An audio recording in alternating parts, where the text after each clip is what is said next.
How are you, bete? Okay, come to the point.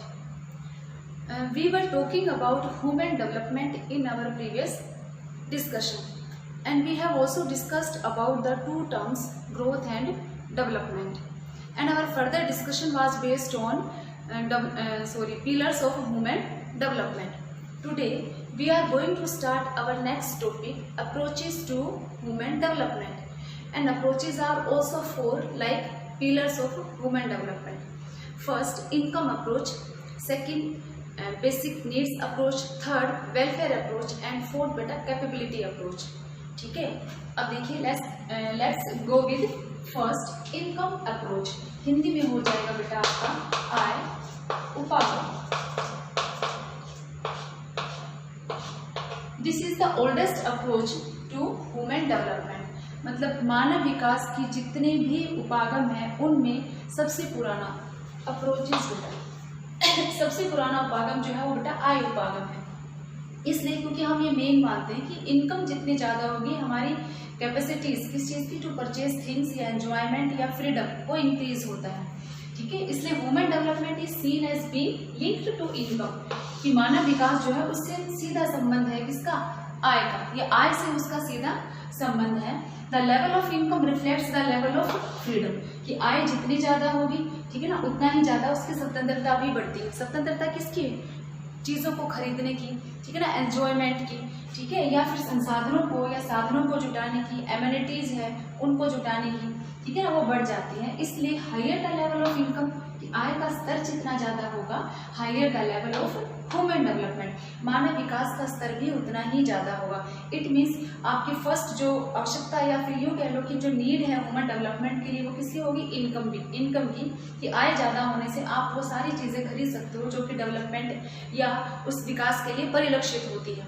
कि आप facility भी ले रहे हो, हेल्थ की भी ले रहे हो, या फिर एजुकेशन भी ले रहे हो, या एक्सेस टू रिसोर्सेज भी ले रहे हो. इसलिए ये आपका है first approach. Second approach welfare approach. कल्याण उपागम.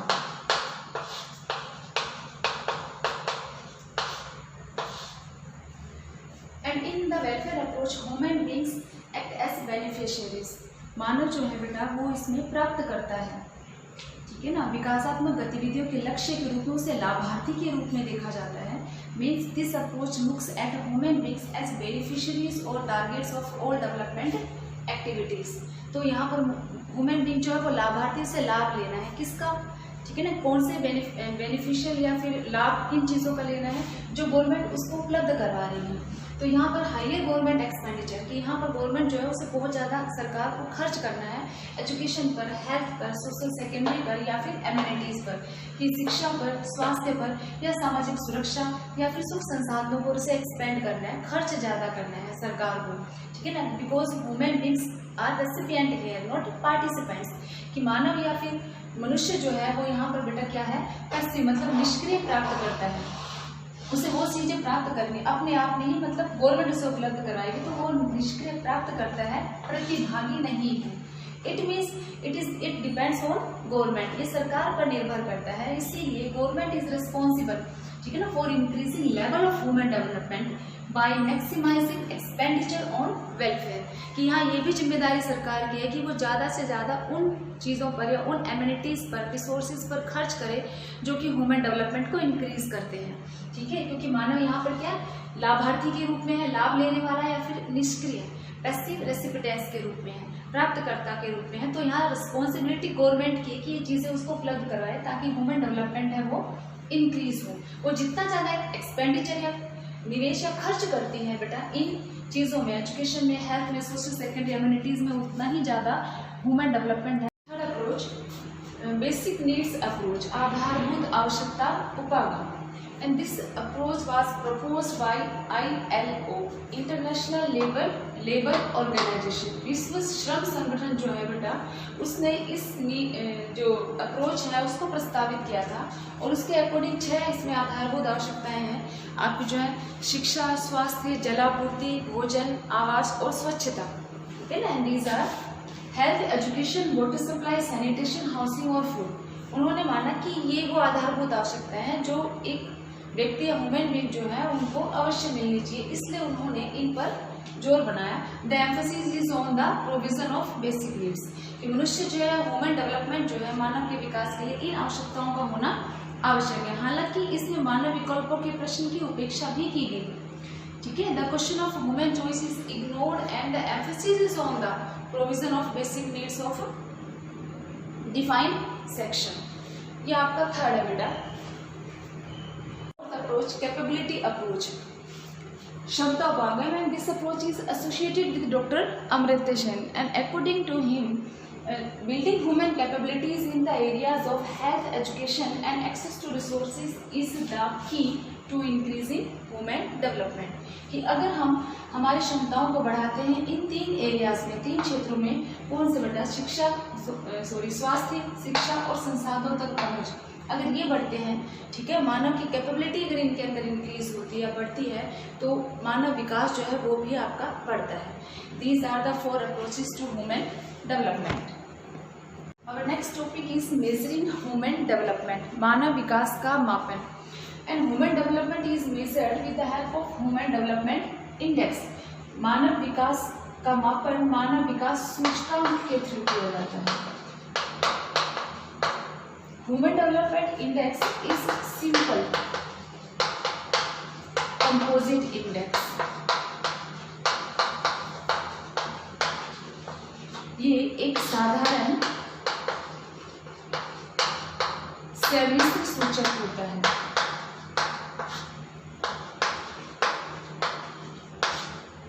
जिसमें डिफरेंट जो कंट्रीज हैं उनको हम रैंक देते हैं according to their performance in the areas of health, education, and third, access to resources। तो ये आपका क्या सूचक जो है बेटा, ये आपका क्या एक तरह से स्केल होता है जिसके ऊपर, जिसमें हम डिफरेंट कंट्रीज है उनके इन तीनों, ठीक है ना, स्वास्थ्य, शिक्षा और संसाधनों तक जो पहुंचे, इसके आधार पर हम रैंक प्रदान करते हैं। और आपके जो रैंक है ये आपके 0 to 1, फॉर एग्जांपल जैसे आपकी स्केल है तो ये इसमें जो स्कोर होता है ये 0 to 1 स्कोर दिया जाता है। और स्कोर के अंदर जितना आप 1 के करीब, मतलब नियरेस्ट टू द 1, 1 के जितना नजदीक होंगे, इसका मतलब आपकी परफॉर्मेंस उतनी ही अच्छी है। और जितना आप डाउन होंगे या फिर नियर टू द 0 होंगे, इसका मतलब आपकी परफॉर्मेंस उतनी ही बेकार है। तो इसके आधार पर हम इनके जो वेटेज है उसका सम ऑफ या उसका टोटल करते हैं इन 3 एरियाज में। तो यही तीनों जो हैं, ये 3 आपके बेटे क्या है, मानव विकास सूचकांक के 3 एरियाज या 3 इंडिकेटर्स या डिटर्मिनर्स। अब हमें यही देखना है कि ये तीनों जो हैं इनमें मेजरमेंट कैसे करते हैं। First indicator of human development is health.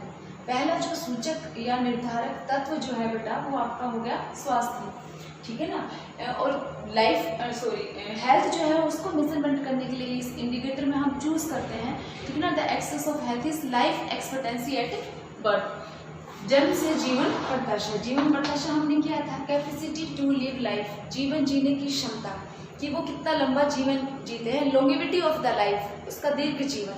परंतु लंबे होने के साथ साथ या उस दीर्घ जीवन के साथ साथ हमें यहाँ पर उसका स्वास्थ्य भी देखना है, मतलब वो हेल्दी लाइफ भी जीता हो, ठीक है ना। लॉन्गेविटी ऑफ लाइफ, उसके साथ क्या है, lead long and healthy life, कि दीर्घ और उसके साथ स्वस्थ जीवन ये जीता हो। इट मीन्स कि अगर लाइफ एक्सपेक्टेंसी ज़्यादा होगी, मतलब हाइयर द लाइफ एक्सपेक्टेंसी, ठीक है ना, हाइयर द ह्यूमन डेवलपमेंट, वैसे ही मानव विकास है वो भी ज़्यादा होगा। ये आपका फर्स्ट इंडिकेटर है।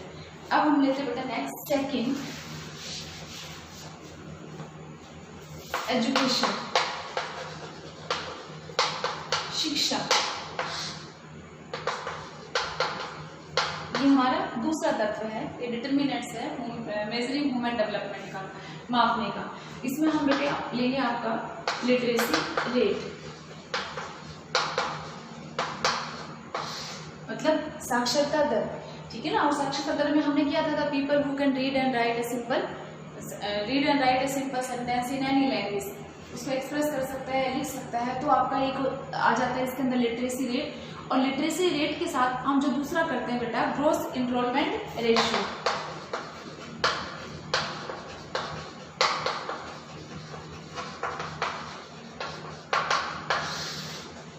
साक्षरता दर और ग्रोस एनरोलमेंट रेशियो, नामांकन, ठीक है ना, जो दर है वो सकल नामांकन दर बच्चों की जो है वो कितनी है स्कूल के अंदर कितना है। तो हम ये मानते हैं कि जितना पढ़े लिखे लोग ज़्यादा है उतना ही ह्यूमन डेवलपमेंट है वो ज़्यादा होगा, मतलब साक्षर लोगों की अगर संख्या है, the people who can read and right.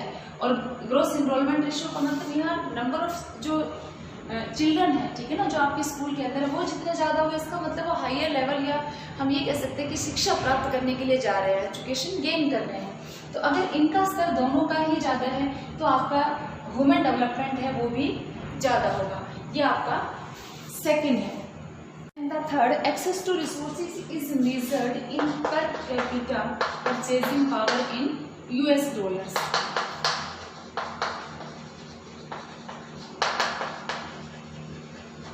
मतलब ये क्रय शक्ति के आधार पर मापा जाता है कि आपकी पावर जो है, मतलब परचेजिंग टू थिंग्स, चीज़ों को खरीदने की क्षमता जो है वो कितनी है, ठीक है। तो ये आपके तीन हो गए बेटा। इन तीनों में हम मैक्सिमम और मिनिमम भी लेते हैं। जैसे हमने कहा था कि स्कोर जब हम देते हैं, क्रम जब देते हैं देशों को उनकी परफॉर्मेंस के अकॉर्डिंग, किसने परफॉर्मेंस, इन तीनों एरियाज में, कि हेल्थ में, एजुकेशन में, एक्सेस में, तो इसके लिए हम उसका जो वेटेज लेते हैं उसमें मिनिमम और मैक्सिमम रखते हैं उसकी वैल्यू को। जैसे हम यहाँ एक तरफ लिखते हैं बेटा मिनिमम और एक तरफ हम लिखते हैं मैक्सिमम। तो जो फर्स्ट हमने लिया हेल्थ का, तो हेल्थ जो है इंडिकेटर या जो आपका डिटर्मिनर है, मतलब आपका जो निर्धारक तत्व है ह्यूमन डेवलपमेंट को मेजरमेंट या मापने का, तो उसके अंदर हमने जो सूचक लिया था वो तो लिया था लाइफ एक्सपेक्टेंसी, ठीक है ना, एट बर्थ, जीवन जीने की क्षमता या फिर जीवन प्रत्याशा, जन्म से जीवन प्रत्याशा को हमने इंक्लूड किया था। तो यहाँ इसका जो मिनिमम है वो होगा 25 ईयर्स कम से कम, और अधिकतम मतलब मैक्सिमम 85 ईयर्स। ऐसे ही जब हम एजुकेशन का लेंगे तो हम इसके अंदर ले रहे हैं बेटा आपका इनरोलमेंट, और एक था आपका लिटरेसी रेट। तो लिटरेसी रेट जो है उसका मेजरमेंट करने के लिए हम 0% या फिर 0%, और अधिकतम जो है वो 100%, कि या तो साक्षरता है कम से कम 0, इससे कम है ही नहीं, और अधिकतम अगर हम ले रहे हैं तो आपका सभी साक्षर है मतलब 100%, ठीक है। एक्सेस टू रिसोर्सेज है, इसको हम पर capita purchasing power in US dollar में ले रहे हैं। तो यहाँ बेटा आपका मिनिमम है 100 और अधिकतम आपका जो है वो 40,000, और है किसमें ही आपका ये US डॉलर के अंदर। ये आपके मिनिमम और मैक्सिमम, ठीक है ना, आपके क्राइटेरिया है ये इंडेक्स के अंदर, मतलब to construct the index fixed minimum and maximum values have been established for each. इन तीनों में जो है, इन तीनों के लिए आपके इंडिकेटर्स जो है इनके लिए मिनिमम और ये मैक्सिमम लिया जाता है। अब ये इनकी जो वैल्यू है तीनों की वो 1/3 दी जाती है, मतलब ईच डायमेंशन, हर एक आयाम जो है उसका वेटेज जो है वो 1/3 होता है।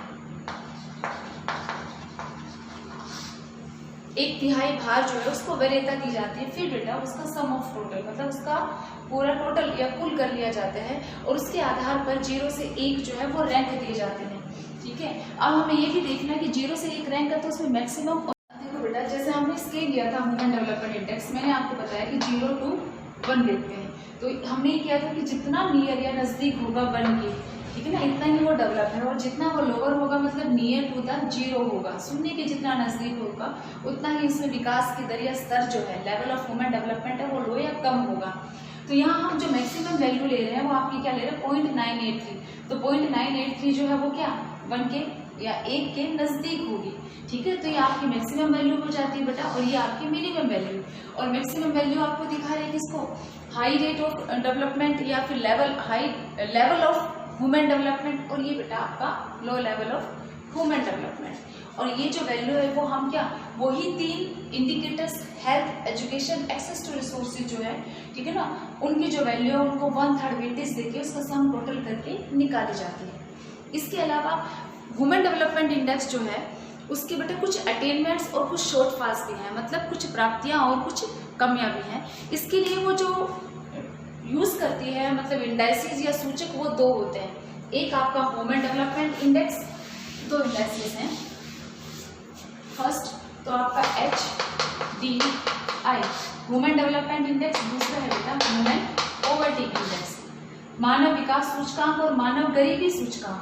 ये जो दोनों इंडाइसिस है इनका यूज करती है कौन, UNDP, United Nations Development Programme 1990 से 1990 से हर साल मानव विकास की गणना कर रहे हैं इन दोनों सूचकों के माध्यम से, ठीक है ना। और हर वर्ष ये गणना करके स्कोर देते हैं, क्रम देते हैं देशों को, ठीक है ना, उनके उन्हीं 3 एरियाज में कि उनके विकास का स्तर या लेवल ऑफ ह्यूमन डेवलपमेंट है वो कितना है। तो स्कोर में या क्रम में कौन ऊपर है और क्रम में कौन आपके नीचे आता है, तो उन देशों को इनके आधार पर तय करते हैं। Human development index major attainments and shortfalls in human development, मतलब मानव विकास सूचकांक जो है बेटा वो प्राप्तियों और कमियों का मापन भी करता है। फर्स्ट जो है अटेनमेंट्स, इसमें वो है the indications of what has been achieve in key areas of human development index, कि हमने क्या क्या चीज़ें हैं, ठीक है ना, उसमें जानकारी है वो अचीव कर रही है, but it does not give the proper information about the distribution of a particular area या पर्टिकुलर थिंग। किसी भी एक क्षेत्र के अंदर ये उसके वितरण की सही जानकारी नहीं देता कि उसका डिस्ट्रीब्यूशन है वो किस प्रकार का है, मतलब वितरण कैसे। अगर हम इनकम अप्रोच अगर उसके अंदर ले रहे हैं तो इनकम वाला जो उस इनकम के अंदर हम ये तो देख लेते हैं कि टोटल इनकम क्या है, परचेसिंग पावर कितनी है, और उसमें जो बिलो या जो कम रह जाते हैं, ठीक है ना, जिनका हम सम ले रहे हैं, और उस सम के अंदर कुछ ऐसे भी हैं जो बहुत निचले स्तर पर हैं, उनको हम इसमें अंकन नहीं कर पाते हैं, क्योंकि जो एवरेज हमारे पास आता है उस एवरेज में हमने सबका सम ऑफ टोटल उनका लिया है, ठीक है। अब उसमें ये नहीं पता कि सबसे कम किसके पास है और सबसे ज़्यादा है वो कौन है, तो उसका वितरण को नहीं दर्शाता, ये इसकी कमी है।